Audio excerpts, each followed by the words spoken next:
Chig'atoy ovqat bozori, masjidga boringlar, ishoning dahshat joy. Kalla pocha, xasib, xash, shunaqangi ovqatlari bor. Ayting.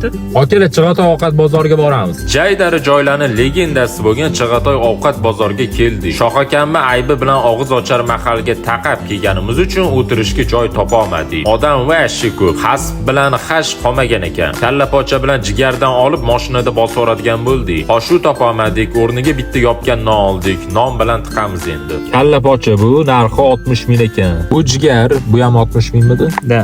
Bu ham 60 ming. Hali ekan jigar, yaxshi ekan. Ana bismillah, kalla pocha. Zo'r, yaxshi lekin hidi-yu. Kalla pochani ham, jigari ham mazasi zo'r, hasbi ham mazasi zo'r, lekin alomati, lekin men yeganman, mazasi zo'r. Faqat sal qimmat menimcha, yana bilmadim.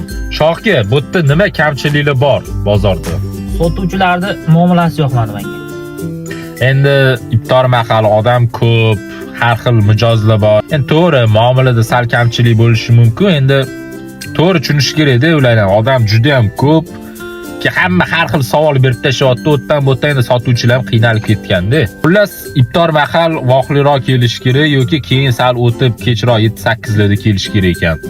Bo'pti akalar, joninglar sog' bo'lsin. Xudo hammamizning ishimizni rojini beraversin. Sog' bo'linglar.